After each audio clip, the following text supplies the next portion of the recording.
Hello, great people. Welcome back to Global Halvings. Today, we are so excited to have you again. One of those who had been so much against Peter Obi political move from the beginning till now, the former governor of Enugu State, Chimaroke Nnamani, has finally written what I may call a thread of accusation against the person of Peter Obi. According to him, he says that Peter Obi had caused the Ndigbos a huge disaster in terms of Nigerian politics. In a series of posts that he made on his official Twitter handle, which I'm going to read out to you on Sunday, Namani claimed that Obi's political rascality has set the Ndigbos political trajectory 24 or to 32 years backward. He also claimed that the Igbo elders who kept quiet while Obi destroyed the political trajectory will live to regret their political miscalculation.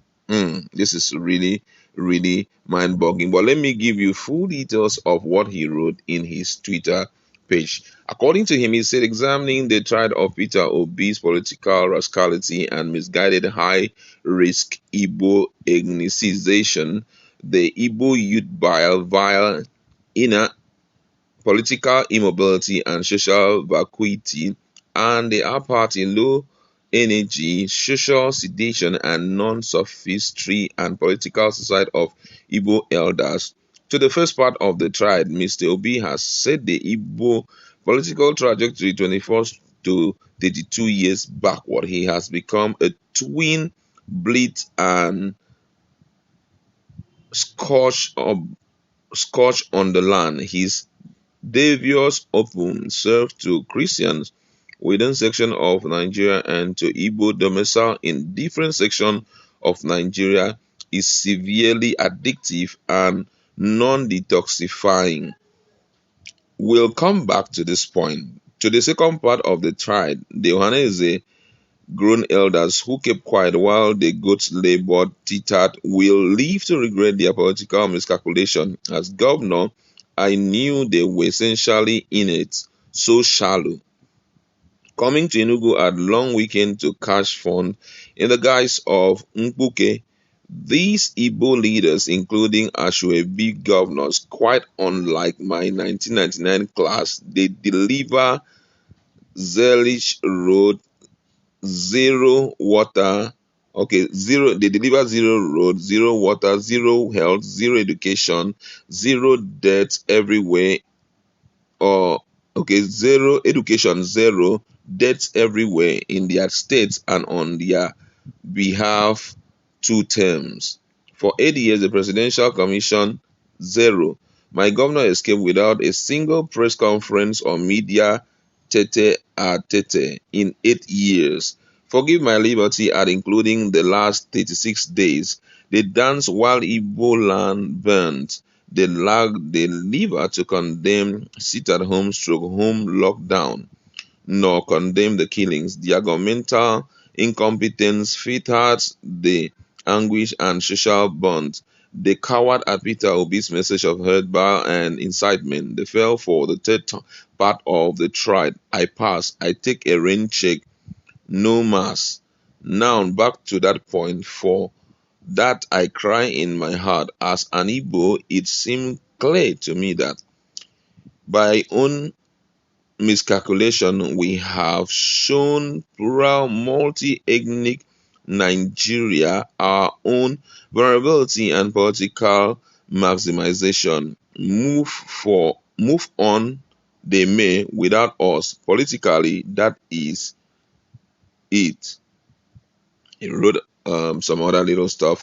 Now, a lot of reactions have come up, but it is quite a sudden one for me, considering the fact that this lack of unity is the basis of Ndigbos being written out of Nigerian political history.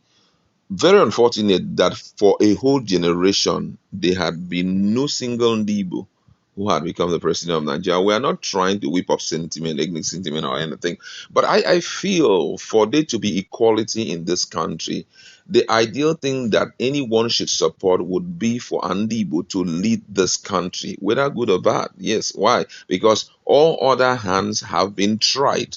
And that is why our hope is not lost, because I know, just like Jesus Christ, the truth can be buried, cemented, but one day, it will resurrect and will reign. Not only stay alive, but it will reign. Peter will be, with all sense of humility and sense of truth, was the ideal person that could change the narrative of the country. Let's forget about the issue of ethnicity and all of that and look at the issue on ground that is staring at our face. The situation we are seeing right now is so horrible that even the president himself, President Muhammadu Buhari, have attested to the fact that Nigerians should forgive him for whatever he had done against them. He had come to a point of understanding that he didn't do well in terms of performance. He has come to an understanding that Nigerians did not enjoy his stay. In his words, some few days ago, I think Friday precisely, even Nigerians don't understand, please, thank you for tolerating me thus far. Now, that was a pointer to the fact that he knew Nigerian, he had not performed up to the level expected of him. And guess what? There had been serious degradation in terms of, in virtually all aspects in the country. What we needed now was one who has a mind of a rescuer. We are not in need of a politician with a mindset of embezzlement. We needed someone who can rescue Nigeria from the merry clay that we have found ourselves back to the mountaintop where we really truly belong and where we can get back the respect that we have lost for years. But here we are in a very terrible and dicey situation, still having people supporting that which is not right. And guess what? That is what Nigerian political circle is all about. They believe that democracy in Nigeria, personally, have it that there are some people that deserve a good life, and there are some people that must contribute the most and suffer the most, which are the downtrodden. They must contribute the most and they will be the ones to suffer the most. We have to continue living our high lives and still look down at them as they suffer. I saw something a few minutes ago, how some people are queuing, waiting for Bola Ahmed Tinubu to give them appointment and all of that. That's what Nigerian politics is not about. And that was what Peter Obi was doing everything to correct. I think that no matter what they say, Peter Obi has changed the narrative for politics. And I'm so certain that it is not over yet until it's really, really over. We don't know what God has in mind to do, but from all indication, this whole story may change in a way that will shock the minds of millions of Nigeria. We are hopeful. And whether Chimaroke Namani likes it or not, Peter Obi has not caused anything.